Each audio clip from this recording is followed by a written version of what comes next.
네, 지금 박근혜 전 대통령의 저런 모습을 어떻게 보면 가족들도 굉장히 충격적으로 받아들였을 것 같은데 박지만 이지 회장, 박근혜 전 대통령의 동생이죠. 박지만 회장은 어떤 입장을 내놨습니까? 그러니까 아마 박지만 회장은 이제 지인들에게 네. 사실 인용될 것 같다라는 좀 이야기를 했다는 거예요. 네. 그러니까 뭐냐면 이제 상황 자체를 좀 파악을 하고 있었다는 이야기죠. 네. 사실 지금 박근영 씨 같은 경우는 지금 방금 지금 태극기 집회에 참석하고 있거든요. 네. 그런데 이제 박지만 회장 같은 경우는 그동안 사실은 누나인 박근혜 전 대통령하고 어떤 교류 자체가 거의 없었던 것으로 알려지고 있습니다. 특히 이제 그동안 자녀도 많이 낳고 여러 가지 이제 그걸 했는데 사실 박 전 대통령이 전혀 청와대에 한 번도 이 청와대 간 이후에 들이질 않았어요. 네. 그러다 보니까 아무래도 본인도 불만도 많았고 지난번 이제 정윤회 문건 사건 때 결정적으로 사실은 이제 본인이 어떤 박 전 대통령과 사이가 좀 틀어진 그런 상황 아니겠습니까? 특히 이제 그 참모진들하고도 상당히 문고리 권력하고도 상당히 이제 틀어진 그런 상황이기 때문에 아무래도 이제 앞으로는 어떤 면에서 보면 지금 이제 그 박근혜 전 대통령이 이제 자연인이 됐기 때문에 네. 이제 사실 생활 문제를 좀 해결해야 돼요. 네. 왜냐하면 수입이 없지 않습니까? 네. 유일하게 지금 이제 돈을 벌고 있는 사람이 이제 박지만 회장밖에 없어요. 네. 그러다 보니 결국 박지만 회장이 나서서 뭔가 가족의 생계라든지 이런 것들을 좀 이어갈 수밖에 없는 이제 그러한 처지에 있는 것이죠. 예. 박지만 회장이 박근혜 전 대통령과의 관련해서 이렇게 얘기를 나눈 것도 최순실이라는 이름을 언급을 하고 있는데 네. 최순실과의 연을 끊었어야 했었는데 그걸 하지 못해가지고 결국에 이 지경까지 왔다. 근데 어저께 헌법재판소 결정문 보면 거기서 보면은 세월호 사건이라든지 아니면은 언론 자유 침해라든지 이런 부분들에 대해서는 이게 불법이든 아니든 대통령의 탄핵 사유를 구성하는 것으로는 부족하다. 그런데 결국에는 최순실 때문에 발목이 잡힌 거 아니겠습니까? 그렇죠. 죄송합니다. 최순실과의 관계에서 특히 그 대통령이 기업의 어떤 그 출연금을 요구한다든지 네. 이런 등등이 이제 대통령에 주어진 권한을 결국은 남용한 것이라고 본 거죠. 그러니까 최순실이 사유가 돼가지고 결국 대통령이 헌법과 법률을 위반한 것으로밖에 볼 수 없는 겁니다. 그래서 사실 최순실이 대통령 탄핵에 있어서 결정적인 역할을 했다. 그렇게 말할 수 있습니다. 네. 자, 박근혜 대통령의 탄핵 소식을 들은 최순실 씨가 대성 통곡을 했다라는 소리가 들리는데 그 말을 한 것도 장시호 씨예요. 네, 장시호. 근데 장시호 씨가 증언한 바에 따르면 최순실 씨가 그 전까지는 그런 행동을 하지 않다가 사익을 추구하기 시작한 게 어떤 계기가 있었다라고 지금 이야기를 했다는데 그건 또 어떤 내용입니까? 글쎄 장시호 씨하고 최순실 씨 관계를 보면은 피가 과연 물보다 진한가 이런 생각이 드는데 사실 앞에 박지원 회장이라든지 박근혜 전 대통령과의 관계를 보면 피가 또 물보다 진한 것 같기도 합니다만 좀 애매한 부분이 있어요. 근데 장시호 씨가 어제 얘기한 부분이 그렇습니다. 박근혜 전 대통령에게 최순실 씨가 정유라의 임신 사실을 알렸다. 그러면서 일정한 특혜라든지 이런 혜택을 요구를 했었는데 이것이 받아들여지지 않자 그때부터 본격적으로 사익 추구에 나섰다. 이런 취지의 그 증언을 했다고 합니다.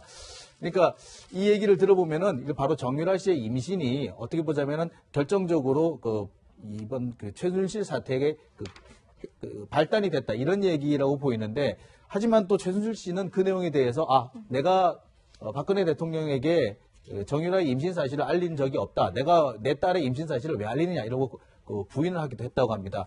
어쨌거나 이 내용을 보면은 전체적으로 봤을 때 이 정유라 씨의 임신이 어떻게 보면은 이번 국정농단 사태가 불거지게 된 어떤 결정적인 계기가 되지 않았느냐, 숨은 계기가 되지 않았느냐 생각이 듭니다. 좀 납득할 수 없는 부분이 사실은 정유라의 임신과 박근혜 대통령과 연결고리가 지금 없지 않습니까? 네. 그러다는데 또 정유라 임신 자체가 왜 최순실로 하여금 재산을 축적하게 된 계기가 됐는지 이거에 대한 좀 합리적인 좀 이유가 없어요. 왜냐하면 정유라 임신 같은 경우는 본인이 이제 애를 떼라고 그랬다가 안 떼니까 또 그다음에 이제 둘이서 또 나가서 살다가 다시 이제 그렇게 받아들인 거 아니겠습니까?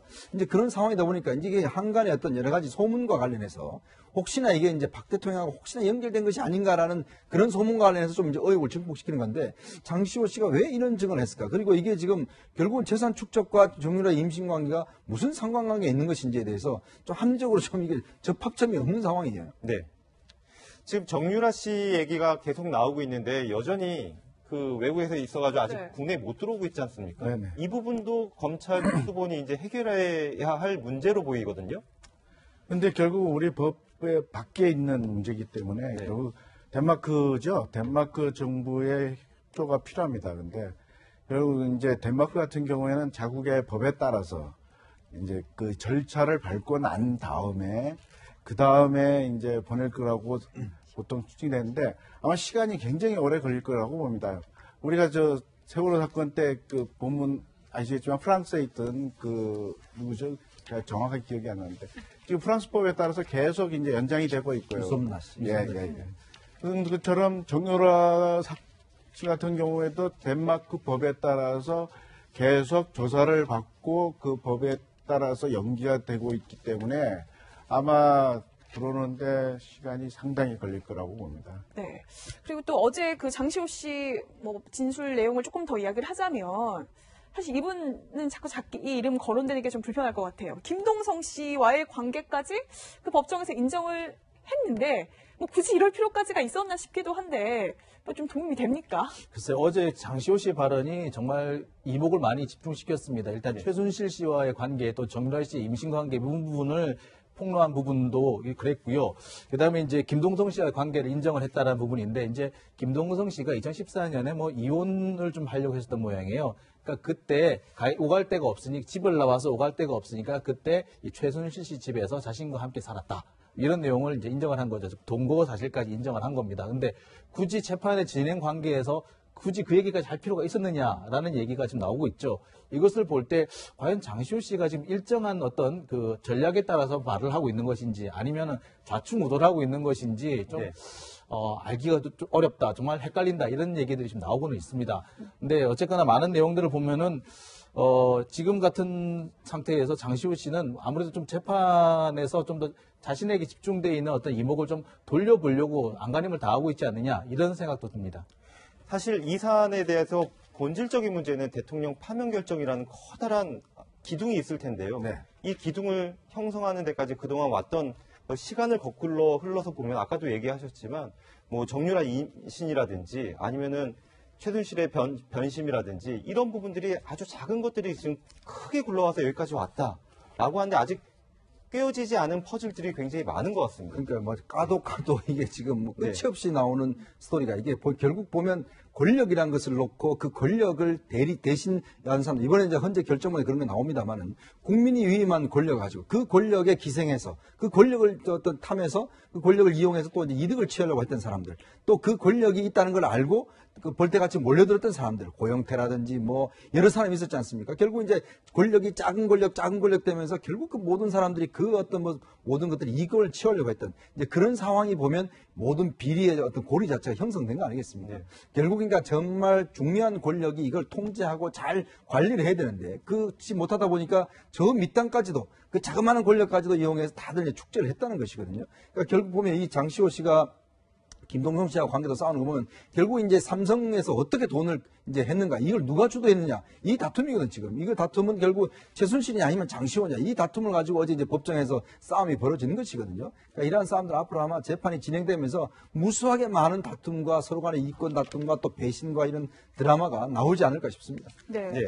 사실 뭐 어제 헌재에서도 그런 지적을 했지만 박근혜 전 대통령은 계속해서 이런 의혹들에 대해서 부인을 해왔기 때문에 더 여기까지 온 것 같은데 사실은요 그 전에 이미 그런 징조들이 많이 있었거든요. 한 이분의 이야기를 먼저 좀 들어보시겠습니다. 네.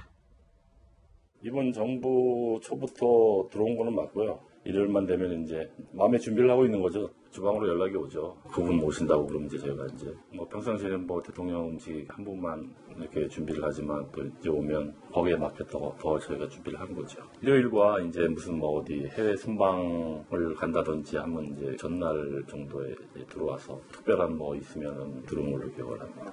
임기 초 때 솔직히 최씨지한 사람이 누군지도 몰랐는데 우리가 그 4실 안에 이제 화장실을 사용을 하는데 사실 가다가 한두 번 정도 마주친 적이 있어요. 네, 방금 저 한상훈 전 청와대 조리장의 인터뷰를 보셨는데 사실 저 인터뷰는 저희 동아일보의 그 여성동아팀하고 그리고 채널A가 공동으로 취재를 했던 내용입니다. 그런데 저 이야기를 들었을 때 사실 과연 저럴 수 있었을까라고 저희도 처음에 굉장히 좀 귀를 의심하는 그런 대목이었는데 지금 대통령이 파면 결정이 이루어지고 난 다음에 저 이야기를 다시 들어보면 굉장히 의미심장한 이야기들을 많이 했어요. 그렇죠. 내실을 사용했다. 내실 화장실을 사용했다. 일요일만 되면은 마음의 준비를 해야 했다라는 것을 볼 때 최순실 씨가 사실상 그 청와대를 수시로 들락거렸을 뿐만 아니라 국정에 결정적인 영향을 미쳤다라는 내용인데 이제 문제가 되는 것은 바로 이제 헌법재판소가 어제도 밝혔듯이 이것이 여러 차례 또 국정 여러 가지 뭐 사법기관이라든지 수사기관을 통해서 이제 걸러졌어야 되는데 걸러지지 않고 있고 오히려 대통령이 최순실 씨와 관련된 내용을 차단했다는 것이 국정농단 사태, 지금과 같은 사태의 어떤 가장 기본적인 근본적인 원인이 아닌가 이렇게 생각을 해봅니다. 네. 지금까지 이제 박근혜 전 대통령의 파면과 관련해서 주변 사람들이 이 사안을 어떻게 쳐다보고 있는지 저희가 좀 뭐 다양한 인터뷰하고 그리고 뭐 영상 같은 것들을 통해서 지켜봤습니다. 여기서 김상겸 교수님하고는 인사를 먼저 나누겠습니다. 고맙습니다. 고맙습니다.